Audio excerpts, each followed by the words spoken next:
If you want people to think twice before disrespecting you, the first thing you must understand is that respect does not begin with other people. It begins with the relationship you have with yourself. Most people spend their lives trying to control the way others see them. They become agreeable when they want to be accepted. They explain themselves when they feel misunderstood. And they tolerate behavior they secretly resent because they are afraid of losing someone. And without realizing it, they teach people exactly how to treat them. This is one of the most important psychological principles you can understand. People observe what you tolerate far more carefully than what you say. You can tell someone, "Respect me," 100 times, but if you continue accepting disrespect after saying it, your words become meaningless. Your behavior has contradicted your message. Think about the person who constantly seeks approval. They enter a room and immediately begin scanning faces. Who likes me? Who is impressed by me? Did I say the right thing? Did they respond positively? Their attention is not directed toward their own purpose. It is directed outward, toward the reactions of other people. And the moment your emotional stability depends on those reactions, you surrender a portion of your power.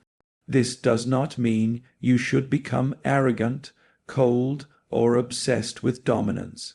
It means something much more difficult. You must become internally secure enough that approval is pleasant but not necessary. There is a profound difference between wanting respect and needing validation. Wanting respect is natural. Needing validation means you have handed other people the authority to determine your worth. And once people recognize that, consciously or unconsciously, they can influence you. They know which compliment will make you feel important. They know which criticism will make you defensive. They know which rejection will make you chase them. They know which silence will make you panic. In other words, they discover the emotional buttons you have given them permission to press. The solution is not to become emotionless. The solution is to become difficult to manipulate. Start by asking yourself a question that most people avoid. What am I willing to tolerate because I am afraid of losing someone's approval? That question can expose entire patterns in your life. Maybe you laugh at jokes that secretly insult you. Maybe you keep explaining your decisions to people who have no authority over your life. Maybe you apologize when you have done nothing wrong because conflict makes you uncomfortable. Maybe you allow someone to repeatedly cancel plans, break promises, or disregard your boundaries because you are afraid that confronting them will push them away. But understand this: every time you betray your own standards to keep someone else comfortable, you weaken your relationship with yourself. And eventually other people notice. Strong boundaries do not require dramatic speeches. They are often communicated through simple behavior. You do not need to announce that you are powerful. You demonstrate it by refusing to participate in situations that violate your principles. If someone repeatedly disrespects you, you do not have to scream. You do not have to insult them. You do not have to threaten revenge. Sometimes the most powerful response is simply reducing their access to you. That is where emotional discipline becomes important. The person who cannot control his reactions is easy to control. If someone insults you and you immediately explode, they have discovered a weakness. If someone ignores you and you desperately chase them, they have discovered a weakness. If someone criticizes you and you spend hours trying to prove them wrong, they have discovered a weakness. Your reaction has become their weapon, but imagine the opposite. Someone provokes you and you remain calm. Someone misunderstands you and you do not desperately defend yourself.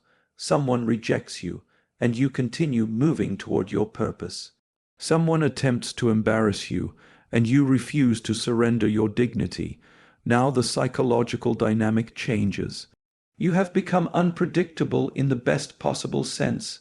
People can no longer easily control your emotional state because your emotional state is anchored somewhere deeper than their behavior.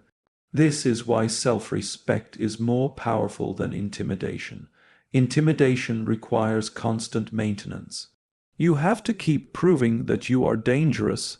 You have to keep escalating. Eventually, you become trapped inside the identity you created. Self-respect is different. Self-respect is quiet. It does not need an audience. It does not need threats. It does not need constant demonstrations of strength. You simply know what you will accept and what you will not. And when your standards become consistent, people begin to understand them. This is also why you must stop over-explaining yourself. There is a difference between communication and justification. Communication clarifies, justification often reveals insecurity. When you know why you made a decision, you do not need everyone to agree with it. You can say, "That doesn't work for me." You can say, "I'm not comfortable with that." You can say, "I won't continue this conversation if I'm being insulted." And then you can stop talking. Silence becomes powerful when it follows certainty. The goal is not to make everyone afraid of you. That would be a shallow understanding of power. The deeper goal is to make disrespecting you unrewarding. If someone insults you and receives your emotional collapse, they gain something. If someone manipulates you and receives your attention, they gain something. If someone crosses your boundary and you reward them with continued access, they gain something. But when disrespect results in distance, loss of access, or the end of your participation, the behavior loses its reward. That is how boundaries become believable, and there is another transformation that happens when you stop chasing approval. Your attention returns to your own life. You stop asking, "How do I make them respect me?" You start asking, "What am I building?" You stop asking, "How do I make them like me?" You start asking, "Who am I becoming?" You stop measuring yourself through their reactions and begin measuring yourself through your discipline, your character, your progress, and your ability to remain faithful to your values. That is where real confidence begins, because the strongest presence in any room is rarely the loudest person. It is often the person who does not need the room to validate his existence. So begin here. Stop chasing approval. Stop negotiating against yourself. Stop explaining every decision. Stop rewarding disrespect with unlimited access. Build such a strong relationship with yourself that rejection cannot destroy you, criticism cannot control you, and manipulation cannot easily move you from your path. Because when you no longer need everyone to approve of you, you become much harder to control. And when you become difficult to control, people begin to think carefully before crossing your boundaries. Once you stop chasing approval, the next lesson becomes much more practical. People learn your boundaries by watching what you do after they cross them. This is where many people make a mistake. They believe respect is created by making strong statements. They say, "Don't ever talk to me like that again." They threaten to leave. They announce that they will not tolerate disrespect. But then, when the same behavior happens again, they remain exactly where they were. At that moment, their words lose their authority. You have to understand something about human behavior. People study patterns. They notice what produces consequences and what produces nothing. They may not consciously sit down and analyze you, but over time they develop an internal map of what they can get away with. If you complain but remain available, your complaint means little. If you threaten consequences but never follow through, your threat becomes predictable. If you become angry but eventually return to the same relationship without changing anything, your anger becomes entertainment rather than authority. This is why boundaries are not primarily statements. They are patterns of behavior. Imagine someone repeatedly interrupts you, dismisses your opinion, or speaks to you in a degrading way. You have several choices. You can explode. You can insult them back. You can spend 20 minutes explaining why their behavior hurt you. Or you can calmly identify the behavior and make a decision about your participation. That difference is enormous. The emotionally reactive person says, "How dare you treat me this way?" The disciplined person says, "I don't participate in conversations like this." Then they act accordingly. One person is trying to control another person's behavior through emotion. The other is controlling their own behavior through principle. That is real strength. You cannot control whether someone chooses to be disrespectful.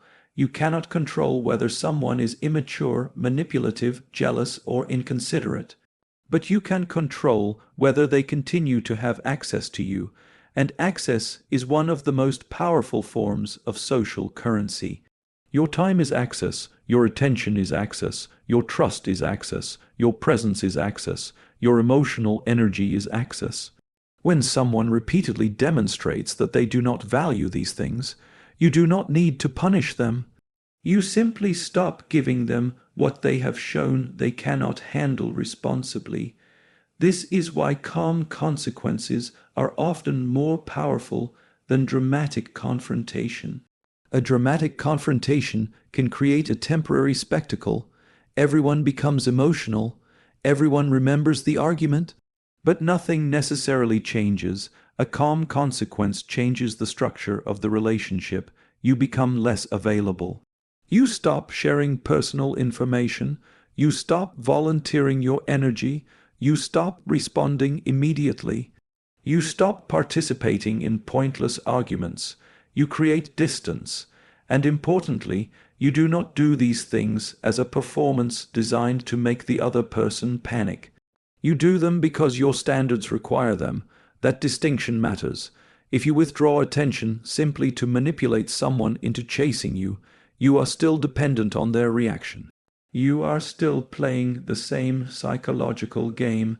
But if you withdraw because you have decided that your peace is more valuable than the interaction, then your behavior comes from self-respect rather than manipulation. This is where silence becomes powerful. Silence is not always weakness. Sometimes silence is the refusal to give another person the emotional reaction they are trying to extract from you. Think about how often people provoke each other simply because they want a reaction. They make a sarcastic comment. They criticize your appearance. They question your intelligence. They deliberately misunderstand your intentions. Why? Sometimes because they want to establish dominance. Sometimes because they are insecure. Sometimes because conflict gives them stimulation. And sometimes because they have learned that you are easy to provoke. If you react exactly as expected, you reinforce the behavior. But if you remain calm and refuse to enter the emotional theater, something changes. The other person no longer controls the rhythm of the interaction. You do not need to win every argument because you are no longer participating in every contest. This is an important principle of social power. Not every battle deserves your energy. The insecure person feels compelled to respond to everything. The disciplined person chooses. That choice creates presence. You also need to understand that boundaries without consequences are merely preferences. You might prefer people to speak respectfully to you. You might prefer them to keep their promises. You might prefer them not to invade your privacy. But a boundary begins when you decide what you will do when those preferences are violated. For example, instead of saying, "You better never speak to me like that again," you might say, "If this conversation continues in that direction, I'm going to leave. Then leave if necessary." No speech, no dramatic exit, no final insult, just consistency. Over time, people begin to understand that your words have weight because your actions follow them. And this creates something deeper than fear. It creates predictability. People know that if they treat you well, the relationship can remain healthy. If they cross certain lines repeatedly, access to you changes. That clarity actually makes relationships healthier because people are not forced to guess where you stand. But there is another danger you must avoid: becoming obsessed with proving that you have boundaries. Some people discover the concept of self-respect and immediately become aggressive. They start treating every disagreement as disrespect. Every criticism becomes an attack. Every difference of opinion becomes a challenge to their authority. That is not strength. That is insecurity wearing the costume of strength. A strong person can distinguish between disrespect and disagreement. Someone saying, "I don't agree with you," is not necessarily disrespect. Someone giving constructive criticism is not necessarily disrespect. Someone challenging your idea is not necessarily disrespect. You need enough emotional maturity to separate an attack on your ego from a legitimate challenge to your thinking. Otherwise, you become fragile, and fragile people are easy to manipulate because they can be controlled through their pride. Someone can provoke you simply by questioning your status. Someone can manipulate you by making you feel weak. Someone can pull you into unnecessary conflict by suggesting that you are not powerful enough. The moment you feel compelled to prove your strength, you have already surrendered some of it. Real authority does not constantly announce itself. Think about the most respected people you have encountered. Often they did not need to remind everyone that they deserved respect. Their behavior communicated it. They were reliable, they were composed, they were consistent. They knew when to speak and when to remain silent. They did not tolerate everything, but they also did not fight everything. That balance is essential. Your objective is not to become feared because people believe you are dangerous. Your objective is to become respected because people understand that your standards are real. When you consistently enforce your boundaries without unnecessary aggression, people begin to adjust their behavior around you. Not because you intimidated them, because you taught them what your presence requires. And this is where your power becomes quiet. You no longer need to say, "Respect me." Your behavior says it. You no longer need to announce, "I have boundaries." Your decisions demonstrate it.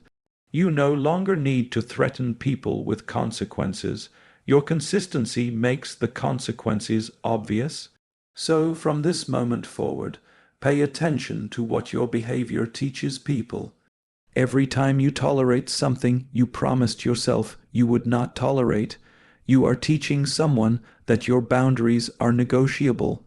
Every time you calmly enforce a boundary, you teach them that your words have meaning. And eventually, the people around you learn the lesson. And once you have stopped chasing approval and learned to enforce your boundaries through action, there is one final transformation that brings everything together. You must become difficult to control. Because ultimately, the person who can control your emotions can influence your behavior. If someone can make you angry whenever they want, they possess a certain kind of power over you. If they can make you desperate for their approval, they can manipulate your decisions. If they can make you afraid of losing them, they can convince you to tolerate almost anything. So the deeper form of power is not controlling other people. It is controlling yourself. This is where detachment becomes one of the most valuable psychological skills you can develop. Detachment does not mean that you stop caring. It means you stop allowing your emotions to determine your decisions before your judgment has had a chance to speak.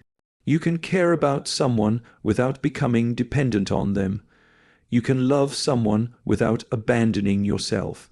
You can appreciate someone's presence without becoming terrified of their absence, and that distinction changes everything.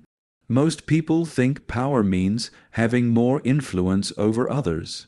But there is another form of power that is often overlooked: the ability to remain internally stable when circumstances are trying to destabilize you. Consider what happens when someone insults you. Your first impulse might be to defend yourself. You want to prove them wrong. You want to demonstrate that they cannot speak to you that way. But before you react, pause. Ask yourself, why do I need to respond? Sometimes the answer is obvious. Perhaps a boundary genuinely needs to be established. but sometimes the answer is simply ego. You feel challenged. You feel embarrassed. You feel that your status has been threatened. And now you are about to give another person control over your behavior. The disciplined person learns to create space between stimulus and response. That space is where freedom exists. Someone can insult you, you can hear it, you can recognize it, you can decide whether it deserves your attention. And then you can act according to your values rather than according to their provocation. That is emotional mastery.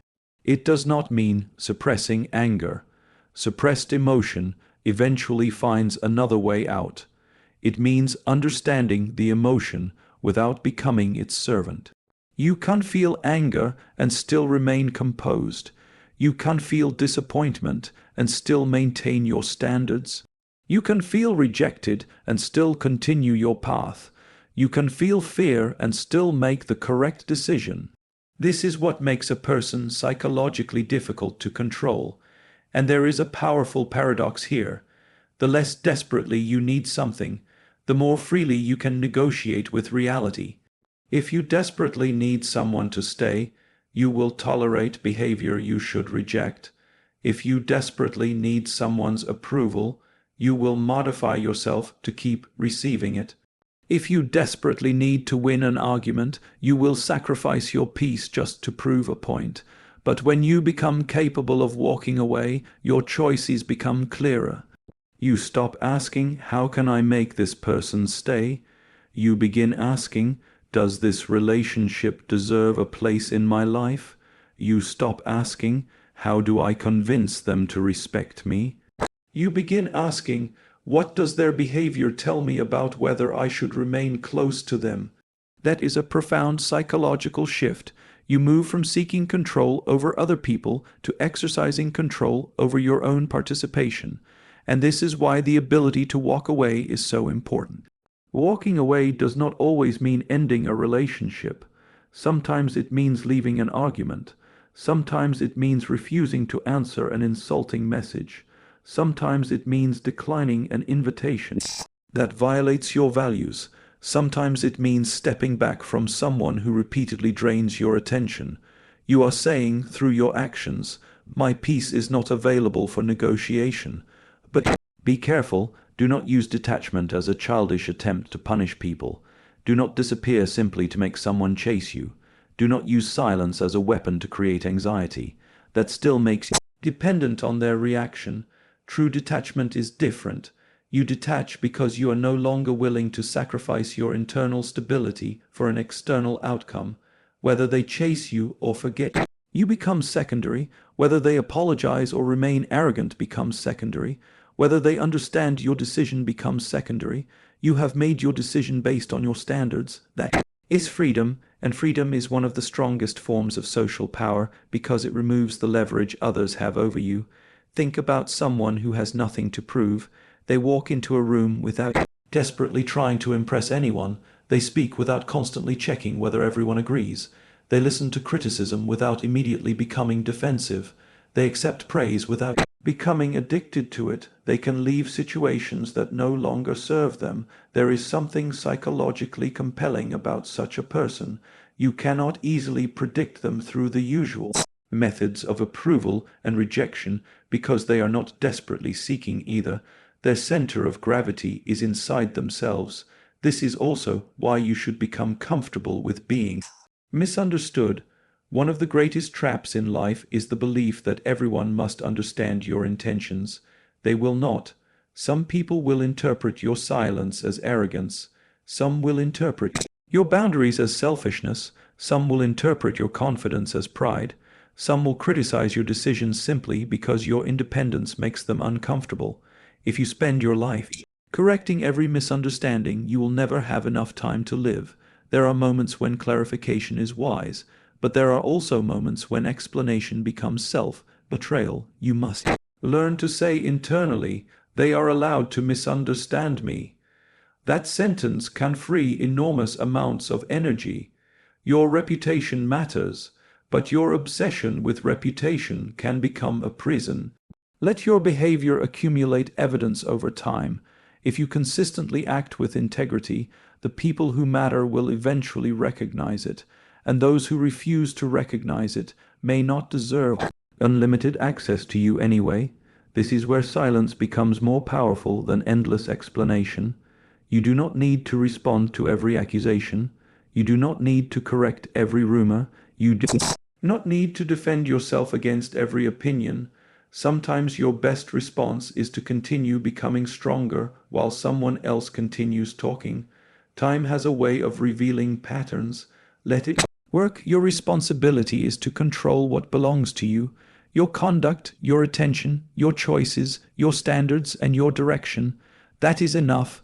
And when you consistently control those things, something remarkable happens. You become less reactive, less desperate, less predictable to manipulators, less dependent on approval, less afraid of rejection, and more capable of making decisions based on principle rather than emotion.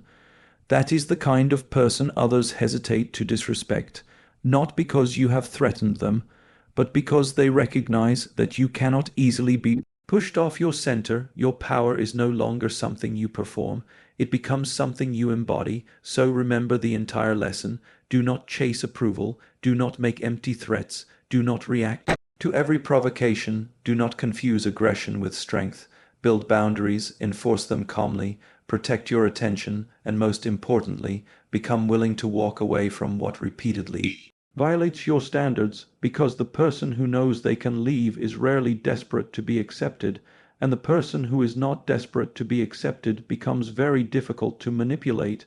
In the end, the goal was never to make people terrified of you. The goal was to become so grounded in yourself that disrespect loses its power over you, become impossible to con.